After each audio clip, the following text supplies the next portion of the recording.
Supreme court और चुनाव आयोग ने मिलकर ये प्लान कर लिया है कि इस बार ममता बनर्जी को सत्ता से हटाना है। पश्चिम बंगाल में एसआईआर की फाइनल लिस्ट आ चुकी है और पूरे 91 लाख वोटर्स के नाम डिलीट किए गए, लेकिन उनमें 27 लाख वोटर्स ऐसे हैं जिन्हें पूरी तरह रिजेक्ट कर दिया गया है। उन्हें डाउटफुल कैटेगरी में रखा गया और वोटर लिस्ट से उनका नाम उनकी गलती से नहीं कटा। किसकी गलती से कटा वो आगे जानेंगे। उनके पास अपील करने का एक ऑप्शन तो है, लेकिन अपील करने का टाइम बहुत ही कम है। 2 दिन में 27 लाख वोटर्स की अपील की सुनवाई करना इम्पॉसिबल है और ये बात सुप्रीम कोर्ट भी जानता है, लेकिन ये जानते हुए भी वो कोई एक्शन नहीं ले रहा है, टाइमिंग नहीं बढ़ा रहा है। चुनाव शुरू होने में अभी 14 से 15 दिन बचा हुआ है, लेकिन फिर भी डेडलाइन नहीं बढ़ाई जा रही। आखिर जब चुनाव के टाइम में एसआईआर की प्रक्रिया चल सकती है तो अपील की प्रक्रिया क्यों नहीं चल सकती? आखिर सुप्रीम कोर्ट ऐसा कर क्यों रहा है? और चुनाव आयोग जो ये दावा करता है कि वोटर्स देश के किसी भी कोने में बैठा हुआ वो उसको ढूंढ कर लाकर वोट डलवाता है, लेकिन आज वो भी गायब है जब इन लोगों को चुनाव आयोग की सही में मदद की जरूरत है। आखिर क्यों? क्या इसमें बीजेपी की कोई चाल है? आखिर ये पूरा गेम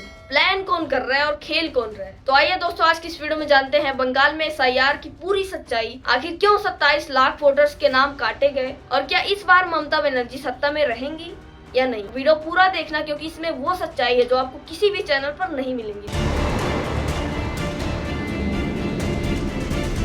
नमस्कार दोस्तों, बंगाल में चुनाव होने वाला है और बंगाल में चारों तरफ चुनाव के प्रचार प्रसार चल रहे हैं। एक तरफ मोदी टीएमसी कांग्रेस की बुराई में लगे हुए हैं और पूरी भाषण दे रहे हैं, अपना विजन लोगों के साथ साझा कर रहे हैं। वहीं दूसरी तरफ अलीपुर में ये गरीब, ये मजबूर लोग अपील के लिए घंटों लाइनों में लगे हैं और परेशान हैं। ये हवाई जहाजों में यात्रा करने वाले नेता नहीं है, ना ही बिजनेसमैन है, ये छोटा मोटा धंधा करने वाले गरीब हैं। चुनाव आयोग की चुप्पी और सुप्रीम कोर्ट का कोई एक्शन ना होने के कारण अप्रैल में इस हद तक गर्मी पड़ती है। इन गर्मियों में देश के नागरिकों की ये हालत हो रखी है, वो धूप में इधर उधर भटक रहे हैं। आज वहाँ के नागरिकों की ये हालत है कि वो वोटर लिस्ट में अपना नाम डलवाने के लिए उन्हें इतनी सारी मुश्किल का सामना करना पड़ रहा है ताकि उनकी नागरिकता पर सवाल न उठे। भले ही आज उन्हें विदेशी बताकर वहाँ से भगाया नहीं जा रहा है, लेकिन आगे हो सकता है कि उन्हें घुसपैठिया बताकर वहाँ से निकाला भी जाए। सोचो तब वो कहाँ जाएंगे? जो मजदूर गरीब मेहनत कर कर अपना पेट पालते हैं, अपने परिवार का देखभाल करते हैं, उन्हें अगर उसी हालत में देश से ही बाहर निकाला जाए तो आप ही सोचो वो क्या करेंगे। मैं ये घुसपैठियों की बात इसलिए कर रही हूँ कि मोदी जी जब से एसआईआर की प्रक्रिया हो रही है तब से एसआईआर का नाम कहीं ना कहीं घुसपैठियों से जोड़ा जा रहा है कि एसआईआर का मेन फोकस सिर्फ ये नहीं है कि एक क्लीन वोटर लिस्ट तैयार की जाए, बल्कि ये भी है कि जो लोग देश के नागरिक नहीं होंगे उनका ही एसआईआर में नाम नहीं आएगा। यानी कि ये जो 27 लाख लोग हैं ये घुसपैठिए हैं। हालांकि मोदी जी ने साफ साफ नहीं बोला कि ये घुसपैठिए हैं, लेकिन जहां तक हमें बताया गया है उससे तो यही लगता है कि अब इन्हें भी घुसपैठिया घोषित कर दिया जाए। हालांकि चुनाव आयोग ने भी ये साफ साफ नहीं कहा है कि बंगाल में एसआईआर के बाद उन्हें कितने घुसपैठिए मिले, लेकिन आने वाले टाइम में अगर इन 27 लाख लोगों को घुसपैठिया बताया गया, विदेशी कहा गया, तो क्या ये देश के नागरिकों का अपमान नहीं होगा? 27 लाख लोगों को उनके वोट देने का अधिकार उन्हें कौन दिलाएगा? और क्या ये कह देना आसान है कि चलो कोई बात नहीं, इस चुनाव में नहीं तो अगले चुनाव में वोट दे देना? इस चुनाव में वोट ना देने की सजा किस आधार पर इन 27 लाख लोगों को दी जा रही है? चुनाव आयोग का काम होता है इलेक्शन करवाना, उसे टालना, उसकी तैयारी करना, और चुनाव आयोग ने अपने काम को टाइम पर पूरा नहीं किया तो उसकी सजा आखिर 27 लाख लोगों को क्यों मिल रही है? और अगर घुसपैठियों की पहचान करना एसआईआर का मकसद है तो आसाम में एसआईआर क्यों नहीं करवाया गया? आखिर दोनों राज्यों में सेम टाइम में इलेक्शन होने वाले हैं, तो आसाम में एसआईआर क्यों नहीं करवाया गया? क्या वहाँ पर घुसपैठिए नहीं है? क्यों आखिर पश्चिम बंगाल को ही टारगेट किया जा रहा है? क्या यहाँ पर ज्ञानेश कुमार जी को उनका कहा हुआ बात याद दिलाना पड़ेगा? Special intensive revision is being conducted as per Article 326 of the Constitution to ensure that no eligible elector is left out, while no ineligible person is included in the electoral rolls. Gyanesh Kumar ji ने खुद कहा था कि एक भी voter किसी भी हालत में छूटना नहीं चाहिए। अगर वो वोटर किसी गुफा में भी बैठा हो तो चुनाव आयोग का ये रिस्पॉन्सिबिलिटी है कि वो उसको ढूंढ कर लाए और उसका वोट डलवाए, और चुनाव आयोग ऐसा करता भी आया है। तो क्या अब चुनाव आयोग को अपनी वो बात, अपने वो वादे याद नहीं है? क्या चुनाव आयोग का रिस्पॉन्सिबिलिटी नहीं बनता कि वो उन 27 लाख वोटरों के घर जाए और उनके नाम को वापस से लिस्ट में डाले? और क्या चुनाव आयोग को इन 27 लाख वोटरों के बारे में नहीं मालूम? अगर मालूम है तो वो अपनी जिम्मेदारी से पल्ला क्यों झाड़ रहे हैं? आखिर क्यों अपनी रिस्पॉन्सिबिलिटी यहाँ पर नहीं निभा रहे? और उनका ये भी बयान सुनिए, इसमें देखिए क्या कहते हैं। तो चुनाव आयोग जो कि एक एक मतदाता को ढूंढ कर उसका वोट डलवाता है। आपको पता है अरुणाचल प्रदेश का एक गांव है मालेगांव, जहां सिर्फ एक मतदाता बहन के लिए पूरा चुनाव आयोग 2 दिन तक ट्रैकिंग करके जाता है और उनका वोट लेके आता है। वही चुनाव आयोग जो गिर फॉरेस्ट के पीछे एक महंत हैं, उनके लिए 1.5 दिन की ट्रैकिंग करने जाता है, पूरा वोट बूथ बनाता है और वोट लेके आता है। उस कर्मठता से, और आज से नहीं 75 सालों से, उस विरासत से, कर्मठता से कार्य करने वाले चुनाव आयोग के ऊपर अगर निराधार आरोप आप मतदाता सूची और मतदान को मिला के और जनता के सामने अगर ये कहें कि चोरी हो रही है, तो ये गलत बात है। तो वही सवाल हम भी आपसे पूछते हैं कि जब 75 सालों से आप पूरी दृढ़ता के साथ काम कर रहे हो, अब आपकी रिस्पॉन्सिबिलिटी नहीं बनती कि आप उन 27 लाख वोटरों के घर जाएं और उनकी समस्याओं को सुने? या फिर बात कोई और है कि पहले चुनाव आयोग पूरी तरह आजाद था, लेकिन अब वो एक बंधक में बंध चुका है। अब उसको जो ऑर्डर दिया जाता है वही करता है। आखिर उन 27 लाख लोगों की क्या गलती है कि उनका नाम वोटर लिस्ट से हटाया गया है? 27 लाख लोग पोलिंग बूथ तक नहीं पहुंच पाएंगे तो इसकी रिस्पॉन्सिबिलिटी किसकी होगी? ये 27 लाख लोग खुद को हारा हुआ महसूस कर रहे हैं। पहले लगता था कि सुप्रीम कोर्ट उनके साथ कंधे से कंधा मिलाकर चलेगा और एक एक वोटरों को इंसाफ दिलाएगा, लेकिन सुप्रीम कोर्ट भी यहाँ पर अपनी जिम्मेदारी से पलड़ा झाड़ रहा है। वो भी उन लोगों की फरियाद नहीं सुन रहा है, ना ही डेडलाइन बढ़ा रहा है। हमारे देश के प्रधानमंत्री नरेंद्र मोदी जो कभी आसाम जाते हैं, कभी पश्चिम बंगाल जाते हैं, कभी केरल में बड़े बड़े भाषण देते हैं, वो दूसरी पार्टी की सबसे ज्यादा बुराई ही करते हुए नजर आ रहे हैं। विजन साफ नहीं दिख रहा है, लेकिन बुराई साफ साफ नजर आ रही है। मतलब ये बीजेपी का फॉर्मूला हो गया ना कि अगर किसी ने गलती करी है, वो काम कोई नहीं कर रहा, तो तुम ही उसको दोहराओ, लेकिन खुद पर ध्यान मत दो कि मुझे मौका मिला तो मैं इसको सही करूं। पूरे देश के प्रधानमंत्री हैं, लेकिन फिर भी देश में इतनी बेरोजगारी है, एलपीजी का क्राइसिस है, पेट्रोल डीजल का क्राइसिस है, लेकिन पहले उसको छुपाने की कोशिश करी, फिर संसद में खुद ही बताया और खुद ही सतर्क रहने को कहा, लेकिन अभी भी समस्या पूरी तरह हल नहीं हुई। अभी भी गांव में गैस पूरी तरह उपलब्ध नहीं हो पा रही है। आपको 45 दिन वेट करना पड़ेगा अगर आपको गैस चाहिए तो। और इन दिनों आपको तो पता ही होगा शादी का सीजन चल रहा है। जिन भी गरीब माँ बाप के बच्चों और बच्चियों की शादी है, आप ही बताओ वो लोग गैस का इंतजाम कैसे करेंगे? अब उनके पास तो एक ही ऑप्शन होगा ना कि वो ब्लैक में सिलेंडर खरीदे, लेकिन सरकार को इससे कोई मतलब नहीं है। 22 चुनाव आया है तो मौका मिला है, बड़े बड़े जुमलेबाजी करो और सत्ता में आ जाओ। लेकिन यहाँ पर सबसे ज्यादा बेवकूफ बनाया जाता तो जनता को, जो उनकी बातें सुनती है, जबकि उनको पता होता है कि ऐसा कुछ होने वाला नहीं है। आपने मणिपुर को नोटिस किया होगा कि वो 3 साल से मणिपुर में कितनी सारी हिंसा हो रही है, लेकिन मोदी जी को इसका कोई ख्याल तक नहीं है। वो बिजी हैं चुनाव में, रैलियों में, भाषणों में। वहीं मोदी जी अपना एक और विजन बताते हुए कहते हैं कि घुसपैठियों को पूरी तरह पश्चिम बंगाल से सफाया करेंगे।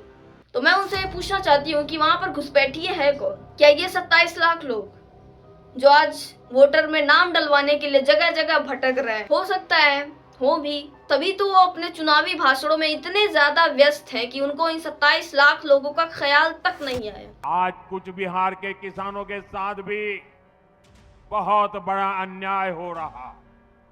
हमारे किसान भाई बहन कठोर परिश्रम करते हैं, पसीना बहाते हैं। हाँ, मेहनत करता है, किसान बहुत मेहनत करता है। उसी मेहनत का नतीजा है कि देश में अन्न धन की कोई कमी नहीं होती है। आज आप किसानों की बात करो, आज आपको किसानों की याद आ गई क्योंकि उनसे वोट चाहिए।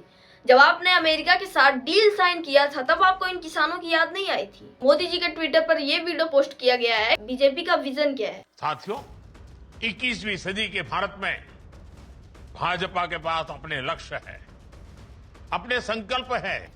घुसपैठ, भ्रष्टाचार, परिवारवाद और गुलामी की मानसिकता से मुक्ति। जहाँ तक हम भ्रष्टाचार की बात करें तो भ्रष्टाचार ऐसा कौन सा फील्ड है, आपसे मैं पूछती हूँ, ऐसा कौन सा फील्ड है जहाँ पर भ्रष्टाचार नहीं होता? अगर आपको भ्रष्टाचार के बारे में डिटेल में जानना तो आप ये वीडियो देख सकते हो। इसमें आपको एक एक फील्ड बताया गया है कि कहां कहां पर और कैसे भ्रष्टाचार होता है। पिछले 12 सालों में भ्रष्टाचार का ये जो विजन है इसको ये पूरा नहीं कर पाया। अभी देखो कितने साल का मोहलत मांगते हैं। जब भी इलेक्शन आएगा आपसे ऐसे ही टाइम मांगा जाएगा। दूसरा है परिवारवाद, और परिवारवाद की बात इनको करना ही नहीं चाहिए। अमित शाह के बेटे जय शाह को सब जानते होंगे, आईसीसी के अध्यक्ष हैं वो, और नॉलेज तो आपको उनका पता ही है। ऑपरेशन सिंदूर के बाद इंडिया पाकिस्तान का मैच करवाया था उन्होंने। गुलामी की कौन सी मानसिकता है जिससे मुक्ति चाहिए? अरे देश को गरीबी से मुक्ति चाहिए, महंगाई से मुक्ति चाहिए, बेरोजगारी से मुक्ति चाहिए, उसकी बात नहीं है। गुलामी की मानसिकता पता नहीं किसके अंदर भरी हुई है जिसका ये अंत करना चाहते हैं। और घुसपैठ को तो आपने देख ही लिया, 27 लाख लोग घुसपैठ ही हैं। आने वाले टाइम में उनको भी हो सकता है घुसपैठ ही घोषित कर दिया जाए, हो सकता है देश से बाहर भी कर दिया जाए। डेमोग्राफी में हो रहा बदलाव, घुसपैठियों का ज्वलंत मुद्दा, भ्रष्टाचार, परिवारवाद, गुलामी की मानसिकता, और हमारा मिशन अभी भी जारी है।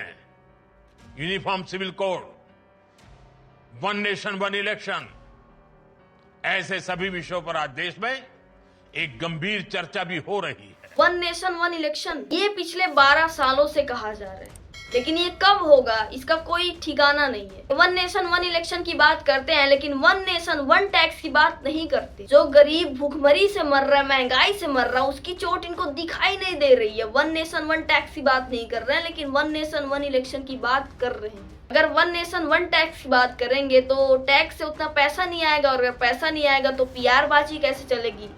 ये जो भाषणों में, रैलियों में खर्च किए जा रहे हैं, पैसे कहाँ से आएंगे? आप इन सब चीजों से एक बात तो समझ गए होंगे कि बीजेपी का विजन क्या है। अगर आपको बीजेपी का विजन और अच्छे से जानना तो आप ये वीडियो देखो। मगर डेयरी है एक भी है क्या?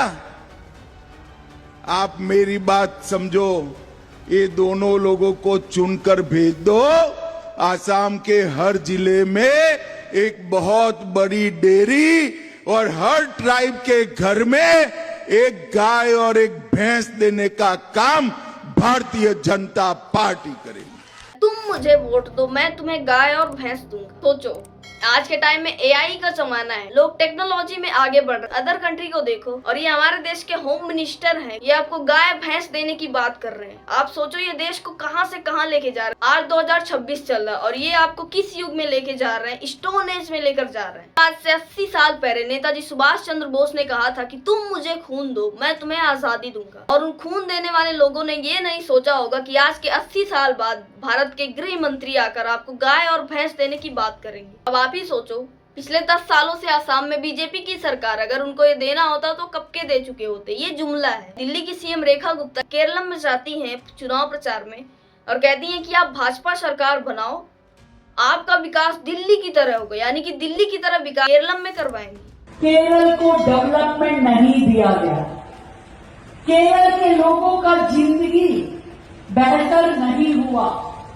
अगर यहाँ केरल के अंदर डेवलपमेंट हुआ, आज हमारी सिटी में डेवलपमेंट हुआ, और आज यदि NH-66 बना तो just because of Modi ji. तो आप तो देख ही रहे हो दिल्ली में कितना विकास हो रखा है, इतनी स्वच्छ हवा बह रही है वहां पर। तो अगर आपको दिल्ली की तरह विकास चाहिए तो आप ले आओ भाजपा सरकार। शायद इसीलिए कहा गया है कि शिक्षा जरूरी है। जिसके हाथ में देना था कब, उसके हाथ में आपने देश का जिम्मेदारी दे दिया, तो देश कहाँ जाएगा?